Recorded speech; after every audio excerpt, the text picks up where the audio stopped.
अलग अलग तरीके हैं। बहुत सावधानी से सुनना कथा, आपकी और हमारी जिंदगी की सार्थकता को सिद्ध करने वाली कथा। आज पंजाब की इस पवित्र भूमि पर अगर ये प्रसंग निकला है तो इसको आप अगर सुनेंगे तो आपका जीवन सार्थक होगा।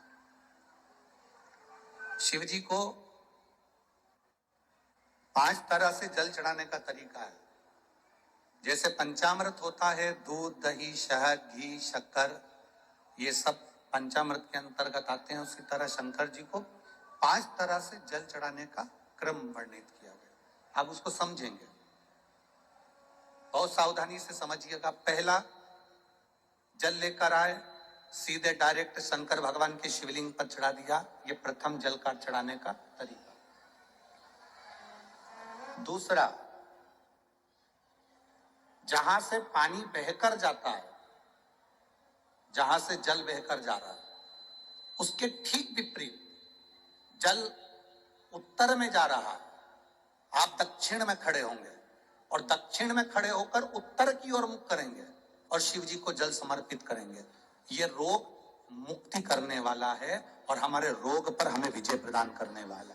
ये जल चढ़ाने का तरीका। एक, सीधे मंदिर में गए, लोटा भर कर जल उठाया, शिव जी को चढ़ा दिया। दूसरा जल, जहां से पानी बहता है, शिव जी का चढ़ा हुआ जल जहां से बहकर जाता है, उसके ठीक विपरीत में शिव जी का जल इधर जा रहा है तो तुम यहां खड़े हो, तुम यहां बैठो, यहां मत बैठना, यहां मत बैठना, इधर बैठो। अगर रोग का निवारण है तो यहां बैठकर। तीसरा, अशोक सुंदरी से जल चढ़ाते चढ़ाते शिवलिंग तक लेकर जाना और शंकर भगवान के शिवलिंग पर पूर्ण जल समर्पित करना। ये तीसरा तरीका। ये कार्य की सिद्धता के लिए। हम जब किसी से आस ना लगाकर परमात्मा से विनती करते हैं तो वो विनती करने का तरीका। तीसरा। चौथा, शिव जी पे चढ़ा हुआ जल 5 जगह पर समर्पित करना। गणेश जी, कार्तिकेय, अशोक सुंदरी, शिवलिंग और जलाधारी। ये चौथा क्रम है। जब जिस नारी का, जैसे एक पत्र है, देखिए,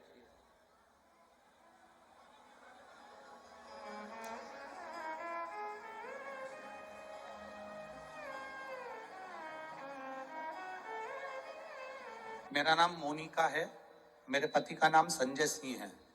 मैं दिल्ली स्वरूप नगर की निवासी हूँ। कहीं बैठी हो तो हाथ हिला सकती हैं। अगर कहीं बैठी हो तो हाथ हिला सकती हैं। मेरा नाम मोनिका है, मेरे पति का नाम संजय सिंह है। मैं दिल्ली स्वरूप नगर की निवासी हूँ। मेरा फोन नंबर ये है। कहीं बैठी हैं? अच्छा, सीढ़ी पर है। ठीक है, आप हाथ हिला दीजिए। श्री शिवाय नमस्तुभ्यम। ठीक है, कैमरे वालों को दिख गया है ना? ठीक है। भोले बाबा की कृपा का मैं क्या वर्णन करूं गुरुदेव।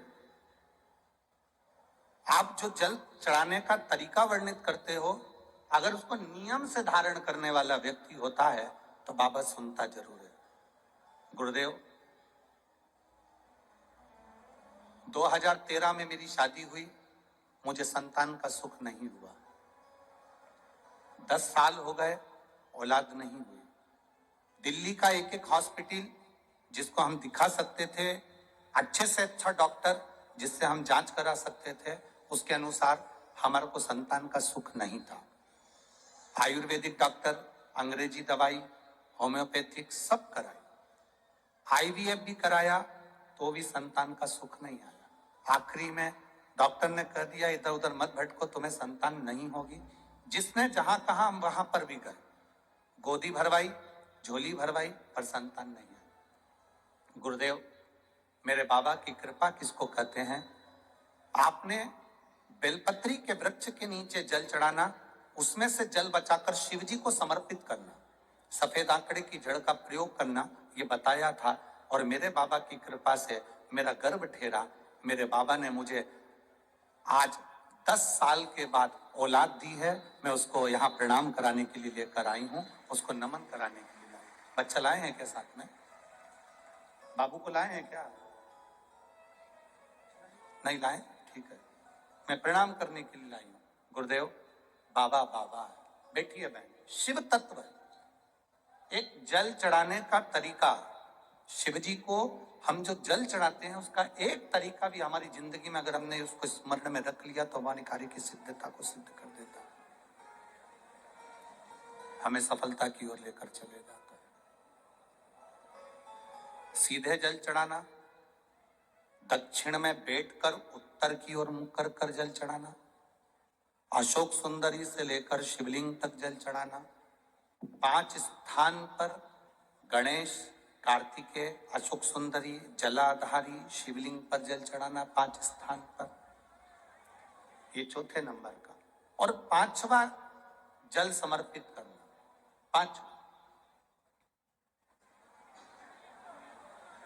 5वें नंबर का।